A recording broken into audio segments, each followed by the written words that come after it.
The summit chamber glittered with 1,000 alien hues, light refracting through crystalline arches that bent gravity just enough to make every diplomat walk a little awkwardly.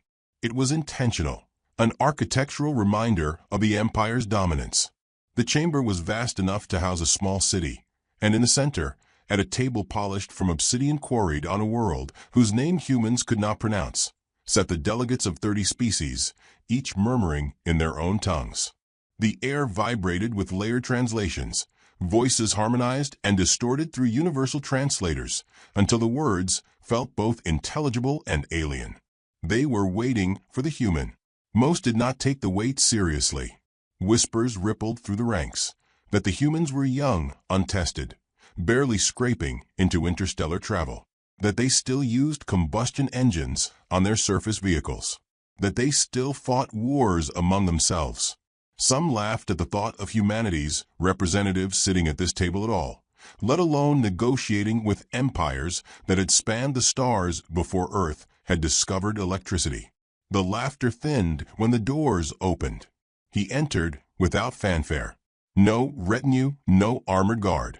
Just one man, tall, broad-shouldered, dressed in a suit cut from plain dark cloth that looked almost quaint among the jeweled robes and metallic plating of the other delegates.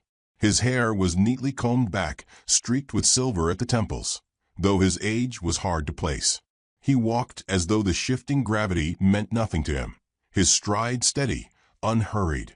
"Good morning," he said, his voice rich and oddly warm, resonating through the translators like a melody from an unfamiliar instrument.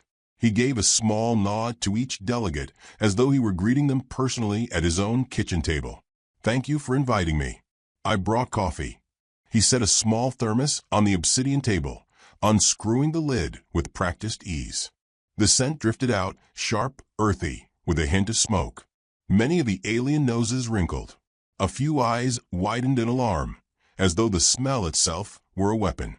He poured himself a cup, sipped, and sighed with genuine contentment. "You may call me Nathaniel Reed," he said, placing the cup gently down. "I'm here on behalf of Earth." The silence that followed was not polite. It was heavy, weighted with disbelief. One delegate, a spindly creature with translucent skin and organs visibly pulsing beneath, let out a high trill that translated as laughter. One human? The Empire sends legions. The Council of Stars sends fleets. And Earth sends one man with a drink. Nathaniel smiled faintly. "It's a very good drink," he said. "Helps keep the mind sharp." He leaned back slightly in his chair, folding his hands. "But perhaps introductions are in order. Who would like to begin?" A scaled ambassador hissed, the sound reverberating like grinding stone. "The Empire has already spoken. Humanity will yield its colonies at the rim. Expansion into regulated space is forbidden. To resist is to invite eradication." Reed nodded thoughtfully, as if the words were a dinner invitation he was considering. He took another sip of coffee. "Eradication," he repeated softly. "That's a strong word. My grandmother used to tell me, never threaten what you're not prepared to bury. Wise woman, my grandmother." The words lingered in the air, polite in tone, but edged with something colder. Several delegates exchanged uneasy glances. Another alien, this one massive and tusked, leaned forward with a snort. "You speak boldly for a child world. Do you not understand who we are?" "Oh, I understand perfectly," Reed said, his voice still calm. "You're very old, very proud, very certain of yourselves. You've mapped the stars, carved out empires, enslaved worlds, dictated laws." He tapped the rim of his cup. "But there's a funny thing about certainty. It tends to crack when pressure builds in just the right spot. You ever seen a diamond split, Ambassador? Looks unbreakable, until one tiny strike makes it shatter." The tusked alien growled low, but Reed only smiled, his eyes mild and almost apologetic. In the shadows of the chamber, a smaller species whispered frantically among themselves. One of them, a feathered diplomat with violet eyes, spoke up timidly. "We have heard stories. They call your kind the Baba Yaga, the nightmare that hunts in silence. Is this true?" Laughter erupted from the Empire's delegation. "Superstition," one barked. fairy tales of prey species too frightened to fight. Reed tilted his head. His smile deepened, though his eyes did not. Baba Yaga, he mused, rolling the syllables gently. Old Earth folklore. A figure children feared in the dark. But you know what's funny? Even adults remember to be afraid. We carry our myths like weapons. They remind us who we are. He leaned forward now, placing his cup carefully on the table. The warmth of his tone did not change, but the cadence slowed, sharpening the air between words. You want to attack Earth. That's your choice. But understand this. If you come, you won't leave. Not because we forbid it, but because you'll never find the path back. You'll think you're hunting us. You'll realize too late you've walked into our woods, and the trees don't let go. A shiver ran through the chamber. One of the Empire's envoys scoffed, but the sound cracked with strain. Empty threats. Reed chuckled softly, genuinely, as though sharing a private joke. Oh, I hope so, he said. I truly do. I'd hate to prove myself right. He rose then, not abruptly, but with the steady grace of a man unconcerned by danger. He adjusted his suit, drained the last of his coffee, and set the thermos back into his case. Thank you for your hospitality, he said, bowing slightly. I'll leave you to your deliberations. I'm sure you'll make the right choice. He turned, walking back toward the doors with the same unhurried stride, leaving murmurs in his wake. Some of the delegates exchanged sharp, anxious whispers. Others scoffed louder than necessary, as though to convince themselves. The feathered envoy with violet eyes, however, pressed trembling wings close to its body and whispered again, this time in prayer, do not attack the Baba Yaga. He will never let you flee. As Reed reached the threshold, the lights flickered, a subtle pulse through the crystalline walls, as though the chamber itself had caught its breath. He paused, glancing back over his shoulder. His smile remained, but the warmth in his eyes was gone, replaced with something that glittered like a blade just drawn from its sheath. By the way, he said softly, his words curling into the silence like smoke, we don't start fights, but we always finish them. Then the doors closed behind him, leaving the chamber steeped in a silence that no one dared break. The raid began at dawn, though the sun of Rigel 9 was a pale thing, more a smear of silver cloud than light. To the soldiers of the Empire, dawn was merely the clockwork signal of superiority. They had crushed rebellions on 10 worlds, glassed cities from orbit, and taught entire species to kneel before their banners. Humanity, they assumed, would be no different. The first troops to land reported stillness. No resistance, no barricades, no frantic colonists fleeing into the scrublands. The settlement lay quiet, its streets neat and oddly clean, wooden porches swept, windows shuttered. To the Empire, it looked abandoned. To a human eye, it looked like Sunday morning before church. The commander, a six-limbed brute with polished armor and the long snout of his kind, sneered into his comms. They ran before we arrived.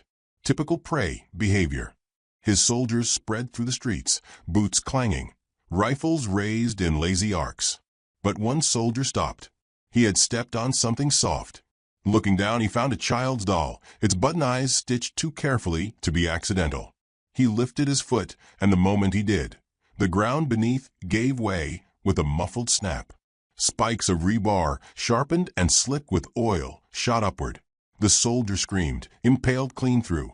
His voice cut short as the trap folded shut again. Silence followed. Then came a sound no one had expected. The faintest whistle, carried on the wind. A tune. Human. Old. The soldiers tightened formation, scanning windows, rooftops, alleys. They saw no one, yet they could not shake the sense of being watched, weighed, measured. Each corner turned revealed not attackers, but signs. An apple pie cooling on a sill, steam rising in the cold air, a rocking chair creaking with no one in it, doors left ajar with meals still warm inside. Not signs of fear, signs of bait. From orbit, the Empire's general scoffed. Childish tricks, one said. They do not understand war. Yet transmissions began to falter. Patrols failed to report in. A squad of 20 became 15, then 11, then none. The streets swallowed them whole. Meanwhile, in the Grand Summit chamber light years away, Nathaniel Reed poured himself another cup of coffee. His hand was steady, his expression calm, though his eyes flickered with something unreadable as reports reached the council delegates. "They resist," one envoy muttered. "Ambushes," another added, voice taut. "Primitive, but effective." Reed blew gently across the rim of his cup, the steam curling upward. "Ambush," he said softly, as if tasting the word. "That's a lovely term. On Earth, we call it hospitality with teeth." He sipped, savoring, before continuing. "You see, my people have a peculiar sense of welcome. When invited without knocking, well, we don't take kindly." An Empire general slammed a clawed fist against the obsidian table. "Your settlers will be burned out, human. This resistance is meaningless. They will kneel or die." Reed's smile never faltered, but it thinned into something sharper. "You remind me of a story," he said. "A lumberjack once tried to cut down a bear's den for firewood. Everyone said he was brave. He was not. He was stupid. The bear did not care for bravery or stupidity. The bear simply woke up." The chamber chilled. Several delegates shifted uneasily, antennae twitching, wings folding tight. The feathered envoy with violet eyes whispered again, "Baba Yaga." The Empire scoffed louder to cover the crack in their composure. "We will not be frightened by bedtime tales." "Neither will we," Reed said quietly. His tone was still polite, but the warmth had drained from it, leaving only the steel beneath. Back on Rigel 9, the occupation unraveled further. Soldiers reported shadows moving just beyond sight. Doors slammed shut without wind. Entire squads vanished, leaving only their weapons arranged neatly in the dirt. One commander, desperate to assert control, ordered a public execution of captured colonists. He lined them in the square, demanded they beg. They did not beg. The eldest among them, a woman with lines of work carved into her face, only stared back with calm eyes. "Do it," she said. "We've already buried more dangerous things than you." When the commander gave the order, nothing happened. His firing squad stood frozen, rifles heavy in their hands. One by one, the guns clattered to the ground. Behind them, their throats were already cut. They hadn't realized until the blood ran warm down their armor. Panic bloomed. Troops fired blindly into the shadows. They hit nothing. Above, a lone transmission pierced the static. A human voice humming the same tune heard at dawn, steady and unhurried. From orbit, ships tried to establish order. Yet their systems faltered, engines failing, comms scrambled. Asteroids drifted into impossible trajectories, blocking retreat paths. It was as though the very stars had shifted against them. At the summit, another envoy leaned forward, trembling. "How? Their technology is primitive. They should not." "They shouldn't," Reed interrupted softly, eyes fixed on the surface of his coffee, as though divining futures there. "But you mistake simplicity for weakness. We've always been fond of using less to do more. Sticks sharpened against tanks, radios patched from scraps, and patience." He raised his gaze now, locking it on the Empire's delegation. His smile was gone. His eyes were cold oceans. "Patience is a weapon you never learn to fear." The Empire general snarled, tusks flashing. "You dare threaten us, human?" Reed leaned back, folding one leg over the other, utterly composed. "Oh, not at all. I wouldn't dream of threatening. I'm merely describing." He tilted his head. "You're fond of history, aren't you? Empires rising, crushing, consuming. Have you ever asked yourselves how empires fall?" The silence that followed was long and brittle. Reed's voice softened, but it carried an edge that sliced deeper than a shout. "They fall not by power greater, but by prey that refuses to play the part." On Rigel 9, the occupation collapsed into chaos. Entire battalions turned on themselves, convinced the humans had infiltrated their ranks. Ammunition stores detonated without warning. Supply lines vanished. Even the weather turned, thick fog rolling from nowhere, swallowing vision, sound, and courage alike. The commander who had once sneered at prey behavior now cowered in his command tent, sweat matting his fur. "It is sorcery," he rasped. "It is," his words trailed off as the flap of his tent rustled. No one had entered. But a steaming cup of coffee now sat on his desk, black liquid swirling. He did not touch it. Back in the chamber, Reed finished his drink, setting the empty cup aside with deliberate care. His voice was quiet, conversational. "Do you know what we do best, my friends? We endure. Every storm, every famine, every war. We smile, we shake hands, we build. But when someone insists on teaching us fear," he leaned forward, and the chamber seemed to shrink around him. "We become the lesson." The feathered envoy trembled visibly, feathers shivering. "The mask," it whispered. "It slips." Reed's smile returned, faint, almost pitying. "No," he said. "It was never a mask. You just thought it was." The chamber's light dimmed, shadows pooling like ink around the obsidian table. Reports poured in from the Empire's commanders, garbled, panicked, cut short by screams or silence. A fleet that had believed itself immortal was dissolving in days. And through it all, Nathaniel Reed sat like a man at Sunday service, polite, calm, terrifying in his lack of fear. When the Empire general slammed the table again, demanding retaliation, Reed rose. His movements were slow, deliberate, and when he spoke, his words carried the weight of stone. "You're still thinking of this as a war between fleets, between armies. It isn't. You walked into our story, and we were very good at stories." He paused at the chamber's edge, his hand brushing the crystalline wall. The lights flickered again, and for a heartbeat, every delegate saw it. His reflection in the glass not as a man in a suit, but as something older, darker, stalking through forests where even predators feared to tread. He turned back, his voice soft but carrying like thunder. "Do you hear that? That's not silence. That's us waiting. And waiting is worse." The chamber held its breath. On Rigel 9 the fog thickened, and soldiers vanished one by one, their screams cut short, leaving only the whistle of that same human tune. Reed gave a small nod, as if to himself, and walked out. His footsteps echoed like a countdown, and when the doors closed, the chamber erupted, not in debate, but in dread. Far away, above the burning colony, an Empire admiral watched his ships crumble into darkness. His comm crackled one final time, a voice calm and steady. "You were warned. And now you'll learn. You can attack the Baba Yaga, but you'll never flee." The trap did not spring all at once. It unfurled like a slow grin, unseen until too late. The Empire's admirals, confident in their war machines, began repositioning fleets to strike deeper into human territory. They expected desperation, perhaps frantic defense lines.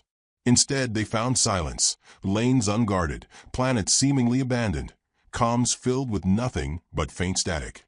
They mistook it for weakness. At first, the first clash came on the edges of the Valen Corridor, a hyperspace artery threaded between collapsing stars. Empire ships advanced, gliding through the darkness in perfect formation. Their hulls gleamed like knives under dying starlight.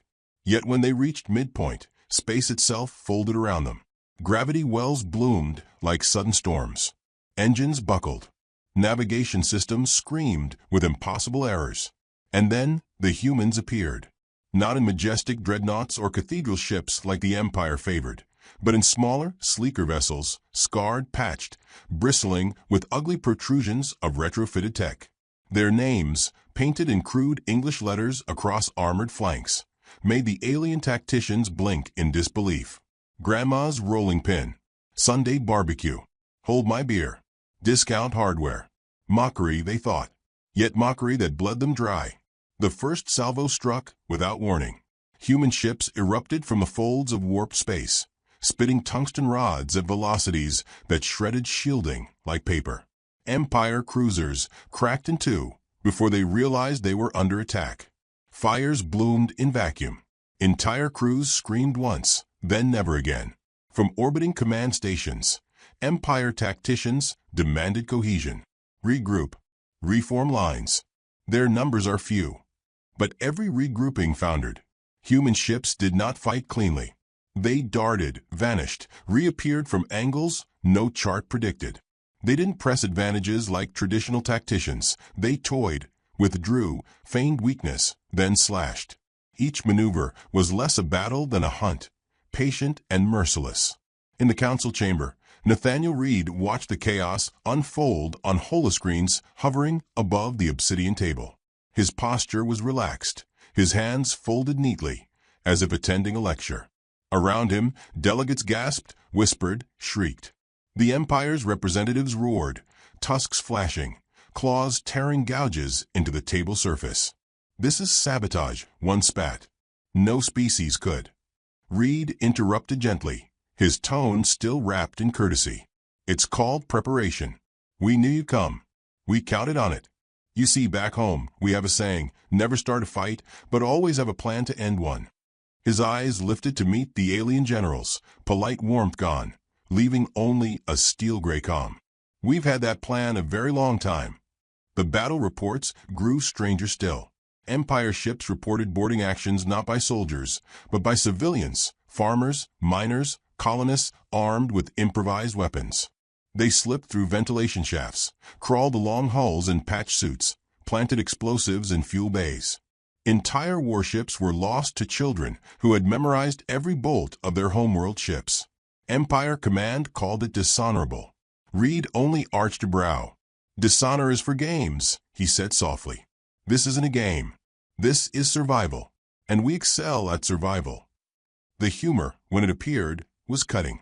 Human pilots spoke in clipped chatter, calm and absurdly mundane amid slaughter. "3 bogies down, anyone bring potato salad?" One voice cracked over open comms. Another laughed. "Save me a plate, I'm working late." The aliens, listening, recoiled in horror. That such words could be spoken in the middle of a massacre shook them more than the weapons themselves. To laugh in battle was monstrous. To laugh while killing was something else entirely. One feathered envoy whispered to another, trembling, "They are not fighting. They are enjoying this." Reed overheard. His smile returned faintly, though it carried no mirth. "Not enjoying," he corrected gently. "But humor keeps the hand steady. You'd be surprised how well we fight when laughing. Fear never takes the wheel." On the edges of a Valen corridor, human fleets tightened the noose. The Empire ships tried to retreat, engines screaming. But every exit vector was blocked, every hyperspace lane collapsed by human-engineered distortions. The corridor had become a cage. And inside, the hunt began in earnest. Small skirmishes bled into orchestrated annihilation. Human ships sliced through command vessels, then withdrew, letting panic ripple through the fleet before striking supply lines. The Empire's proud banners floated uselessly in vacuum, torn and burning. A captured transmission slipped into the council chamber feed. An Empire captain's last words. His voice was ragged, terror-strained. "They don't stop. They don't sleep. The signal cut into static, followed by the sound of that same human whistle, calm and unhurried. Delegates shuddered. The Empire general snarled louder to cover his unease. "Tricks and shadows. They cannot hold forever." Reed leaned forward, folding his hands. His politeness was intact, but his words were sharpened to a knife's edge. "Forever? No, we don't need forever. Just long enough. You think we're fighting fleets against fleets. But this isn't war. This is pest control. And you're the pests in our walls." The words hung like frost in the air. Reports poured in, ships abandoning posts, admirals begging for reinforcements, soldiers refusing orders. On occupied colonies, alien troops barricaded themselves, haunted by whispers, traps, laughter from shadows. Some simply fled into the night, never to be seen again. Yet through it all, Reed remained calm, almost serene. He moved between holoscreens, adjusting displays, sipping his coffee. He addressed envoys not as adversaries, but as dinner guests overstaying their welcome. "You're beginning to understand," he said kindly, as if tutoring a child. "We smile, we trade, we invite. But corner us? Hurt ours? Then we show you the part you forgot to fear." His eyes hardened. "We are patient predators, and predators don't chase. They wait." The delegates stared at him as if seeing him for the first time. Not a quaint, peculiar human with odd idioms, but something else.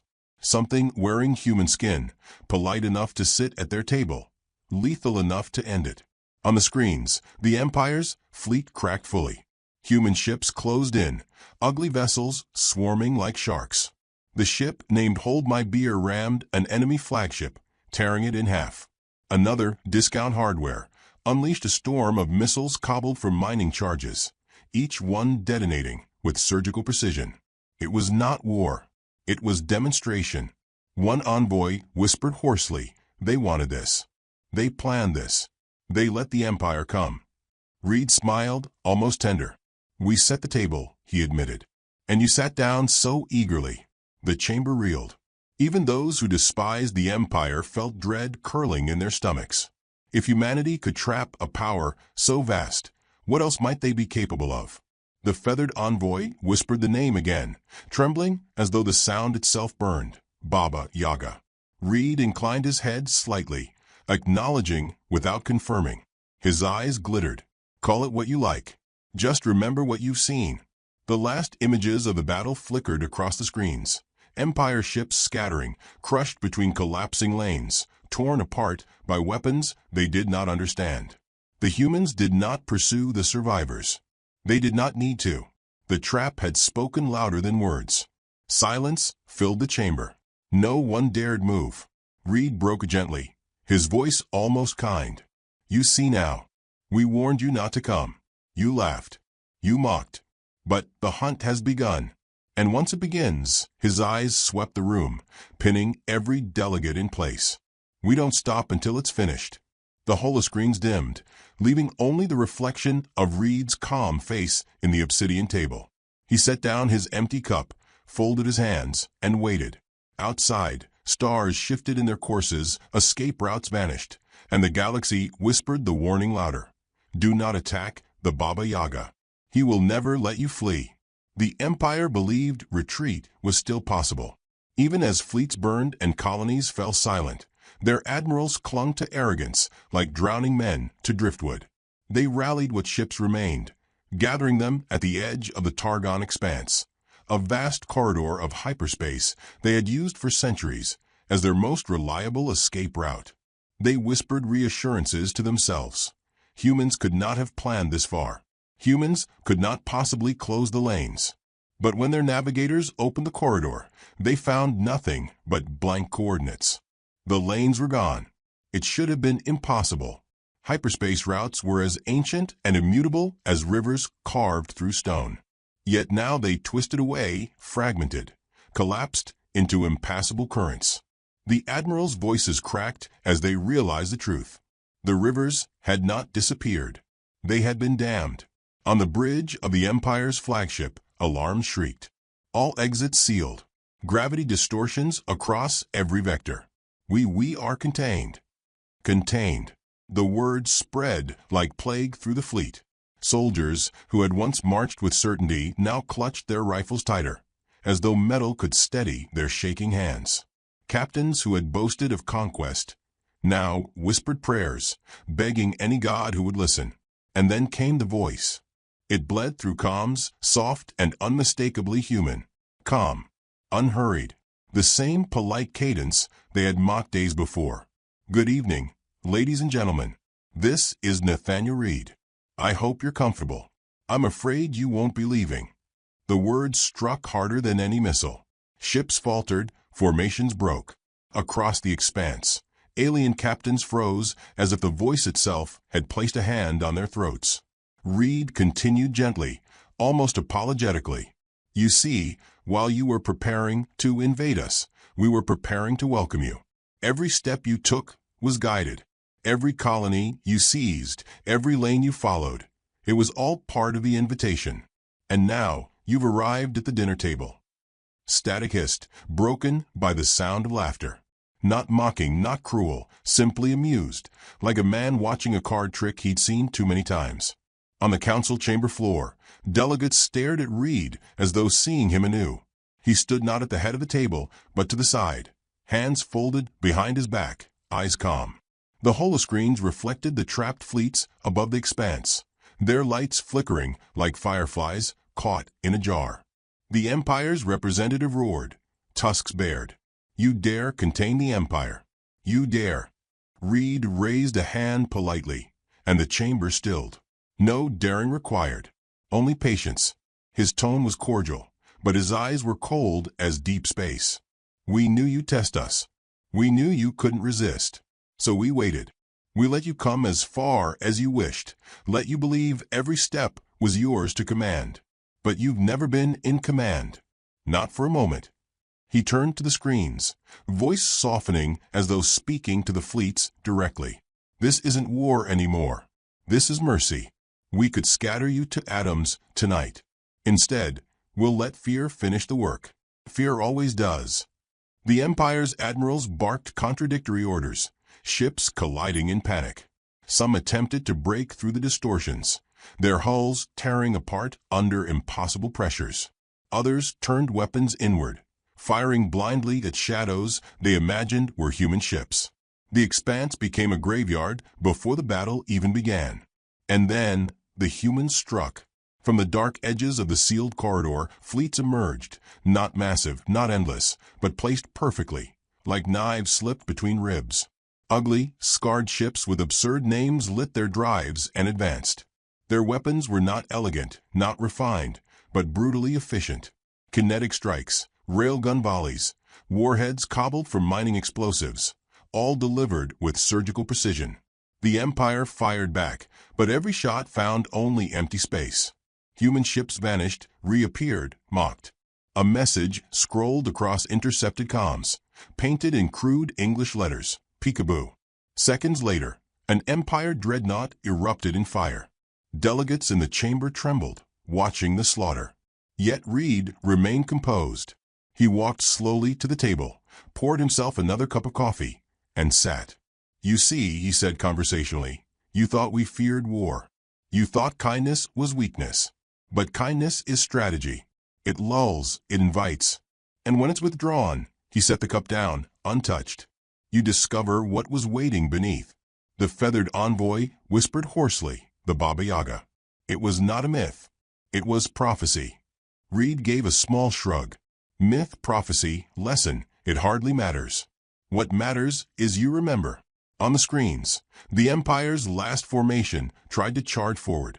Human ships broke through them like wolves into a herd, tearing, scattering, consuming. The comms filled with screaming. Then silence. Reed's voice wove through that silence, low and steady. "Do you understand the trap? It wasn't the corridors. It wasn't the ambushes. It was the invitation. We let you believe you were hunters. We let you laugh at our table. And all the while, you were the quarry." His eyes lifted, sweeping the chamber. Every delegate froze beneath their gaze, as though the weight of it alone pressed them into their seats. He spoke not loud, but each word carried the finality of judgment. "We don't fight wars. We end them. Quickly. Permanently. So that no one ever thinks to start another." The chamber was deathly still. Even the Empire's envoy, tusk still bared, had lost his roar. His voice cracked when he finally spoke. "You cannot destroy an empire." Reed tilted his head, almost sympathetic. "Empires destroy themselves.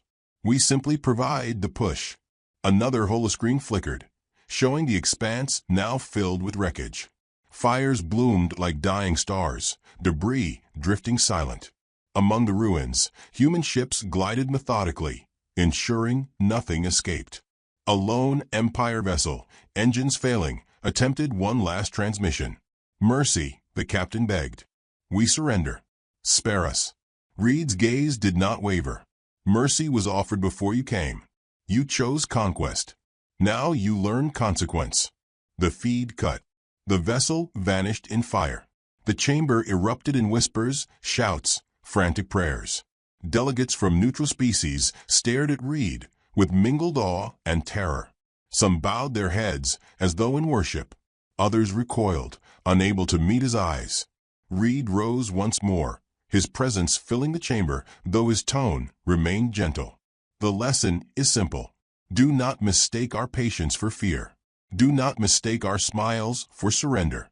You may call us monsters, nightmares, Baba Yaga, what you will. The name doesn't matter. The truth does." He paused, letting the silence deepen until even the air seemed to tighten. His next words were quiet, almost tender. "If you raise your hand against us, you will lose it. If you come to our home uninvited, you will never leave." The screens dimmed, leaving only the reflection of fire in the obsidian table. The delegates sat frozen, their voices trapped in their throats. Reed gave a final bow, polite to the end. "Thank you for your cooperation," he said softly. "This meeting is adjourned permanently." He turned and walked toward the doors. Each step echoed like a drumbeat of judgment. At the threshold, he paused, glancing back once. His eyes glimmered with something ancient, something that had hunted in forests long before the stars were charted. "Remember this night," he whispered, "and remember who waits in the dark." The doors closed. The chamber was left in silence. Outside, the galaxy whispered a warning carried on every channel, every terrified envoy's breath, every surviving soldier's prayer. Do not attack the Baba Yaga. He will never let you flee.